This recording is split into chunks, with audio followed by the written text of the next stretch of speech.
A recente invasão terrorista do Hamas no território israelense e seus desdobramentos demonstram como o Estado é incapaz de resolver os problemas que se propõe a solucionar. Este é o Visão Libertária, sua fonte de informações descentralizadas e distribuídas. Esse artigo foi escrito por Quintessência, revisado por historiador libertário e narrado por Coreia com K.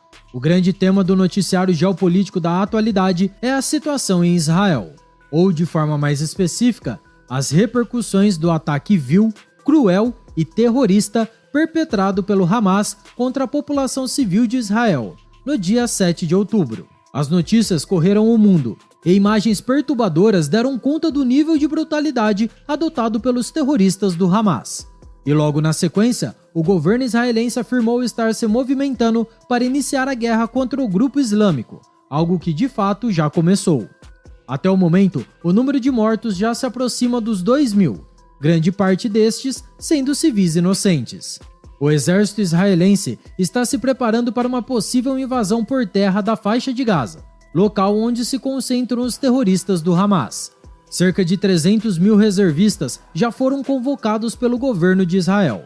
Com essa situação, existe o temor de que possa haver uma escalada no conflito, com o envolvimento de outros grupos terroristas que atuam na região. Até mesmo o apoio de outros países ao Hamas, como Irã e Rússia, não está totalmente descartado. Porém, de forma geral, as ações do Hamas têm sido condenadas por praticamente todo mundo, sendo classificadas como aquilo que elas realmente são: atos terroristas.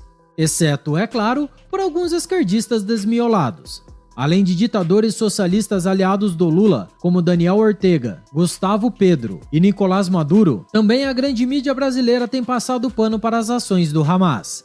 Até mesmo a política de esquerda Luciana Genro declarou seu apoio ao grupo extremista. De qualquer forma, entre a opinião pública majoritária, os atos criminosos do Hamas não possuem qualquer tipo de justificativa plausível. O fato, porém, é que, como bem sabemos, este é apenas mais um episódio de uma história que, infelizmente, deve ter ainda muitos capítulos: a crise dos conflitos na Palestina. Desde a construção do moderno Estado de Israel, ainda na primeira metade do século XX, sucessivos conflitos vêm castigando os moradores daquela região histórica. E a causa dessa situação é, como sempre, a incompetência estatal em resolver conflitos. Nesse caso específico, a incompetência de vários estados diferentes. Por acaso, no dia 13 de setembro deste ano, se completaram 30 anos da assinatura dos Acordos de Oslo, que supostamente deveriam dar um fim aos conflitos na Palestina. A expectativa era tão grande que, em 1994, menos de um ano após a assinatura dos tratados, seus principais signatários foram laureados com o Prêmio Nobel da Paz.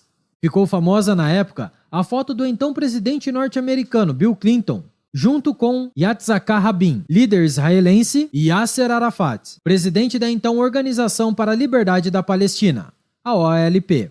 Os principais pontos desses acordos envolviam o fim do conflito na região, a negociação sobre territórios ocupados, a saída de Israel do sul do Líbano e a determinação dos estados de Jerusalém. Além disso, a OLP foi considerada a legítima representante do povo palestino, passando a constituir, a partir daí, a Autoridade Palestina, conhecida pela sigla AP. Pelos termos do tratado, a AP governaria a Palestina por um período de 5 anos, até que as eleições livres fossem convocadas. A verdade, porém, é que, desde então, a Autoridade Palestina continua à frente do governo do país. Mahmoud Abbas é o presidente palestino desde 2005, governando por decretos, uma vez que o parlamento do país foi suspenso inúmeras vezes de lá para cá. Em 2006, após a eleição de Abbas, um grupo extremista, o próprio Hamas, se fortaleceu nas eleições parlamentares e passou a pressionar o governo da Autoridade Palestina.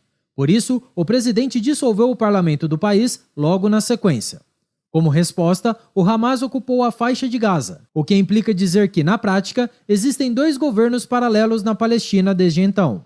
A verdade é que qualquer palestino com menos de 35 anos de idade nunca votou em eleições gerais no país, dado o grau de confusão política e social em que se encontra. Nas palavras de Diana Botu, uma advogada palestina que já foi porta-voz da OLP, esse tipo de cenário deixa claro como os acordos de Oslo, costurados pelos Estados Unidos, acabaram se demonstrando um grande fracasso ao longo dos anos. Mas afinal de contas, quem tem razão no conflito Israel versus Palestina? Quem realmente tem autoridade sobre aqueles territórios? Em primeiro lugar, é importante frisar que o Hamas não é um sinônimo para povo palestino. Assim como em qualquer outro país, o povo palestino é tipicamente pacífico e só quer viver sua vida em paz. Porém, existe um grupo extremista e criminoso que ocupa as instâncias estatais na faixa de Gaza e que impõe um império de terror a essas pessoas e aos cidadãos dos territórios vizinhos. O que tem acontecido em Israel nos últimos dias é o ataque desse grupo terrorista, o Hamas, a um país vizinho. Isso posto, precisamos recorrer ao ponto libertário sobre essa questão. Se você quiser uma explicação mais detalhada sobre as raízes do conflito e sobre os argumentos da ética libertária, recomendamos o vídeo Entre Israel e Palestina, quem tem razão? No canal Ancapsu Classic. O link está aqui na descrição. De forma sucinta, porém, podemos afirmar que as soluções estatais para a questão da Palestina, inclusive a chamada solução de 2 estados, são respostas capengas a um problema que seria facilmente resolvido pela ética libertária. A propriedade privada é a resposta mais correta para esse tipo de conflito.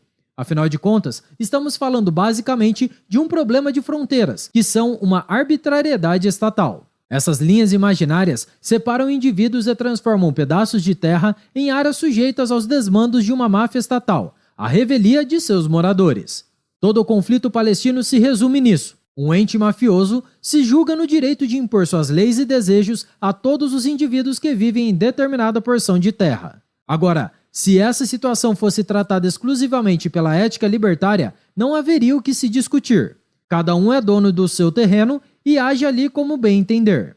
Temas como religião, costumes, moral e outras variantes das tendências culturais seriam tratadas exclusivamente no âmbito da propriedade privada. Um sujeito muçulmano poderia ter uma casa ao lado de um judeu, sem qualquer tipo de interferência externa.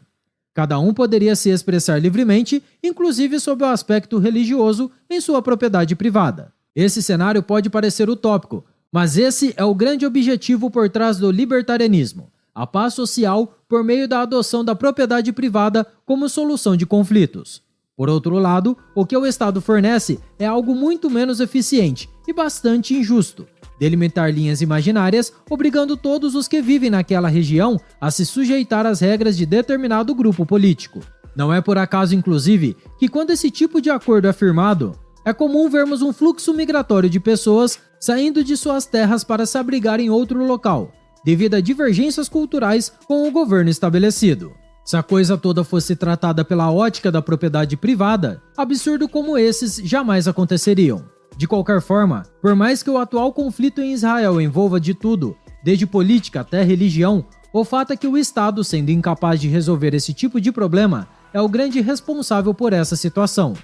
Os acordos de Oslo, concebidos para pôr um fim definitivo à guerra entre Palestina e Israel, apenas fizeram aflorar os ânimos extremistas entre os muçulmanos.